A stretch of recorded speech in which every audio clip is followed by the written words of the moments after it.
അസ്സലാമു അലൈക്കും വറഹ്മത്തുള്ളാഹി വബറകാതുഹു. എല്ലാവരും നമ്മൾ ചർച്ച ചെയ്യുന്നത് ഭാര്യയ്ക്ക് ഭർത്താവിനോടുള്ള കടമകൾ എന്തെല്ലാമെന്നാണ്.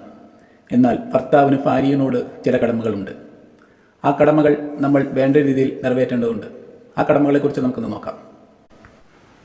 ഭാര്യയുടെ അനുമതിയില്ലാതെ ഭർത്താവ് ചെയ്യാൻ പാടില്ലാത്ത കാര്യങ്ങൾ. ഭാര്യയുടെ അനുമതിയില്ലാതെ അവളുടെ സ്വത്തിൽ കൈകടത്തൽ പാടില്ല. അവളുടെ സമ്മതമില്ലാതെ വീട്ടിൽ അതിഥികളെ വിളിച്ചു വരുത്താൻ പാടില്ല. അവളുടെ സ്വകാര്യത ലംഘിക്കാൻ പാടില്ല. അവളുടെ അനുമതിയില്ലാതെ അവളെ യാത്ര ചെയ്യാൻ നിർബന്ധിക്കരുത്. ഒന്നാം ഭാര്യയുടെ സമ്മതമില്ലാതെ രണ്ടാം വിവാഹം കഴിക്കാൻ പാടില്ല. ഭാര്യയുടെ കുടുംബക്കാരിൽ നിന്ന് ബന്ധം മുറിക്കാൻ പാടില്ല. അള്ളാഹുവായിട്ടുള്ള ബന്ധത്തിന് തടസ്സം നിൽക്കാൻ പാടില്ല.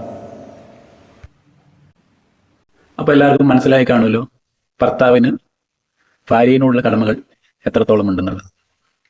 ഈ കാര്യങ്ങൾ മനസ്സിലാക്കി എല്ലാ ഭർത്താക്കന്മാരും അതിനനുസരിച്ച് ഭാര്യമാരോട് പെരുമാറുക. ഭാര്യമാരുടെ കടമകൾ മാത്രമല്ല, ഭർത്താക്കന്മാർക്കും ഭാര്യയോട് കടമകളുണ്ട്. അസ്സലാമു അലൈക്കും വറഹ്മത്തുള്ളാഹി വബറകാതുഹു.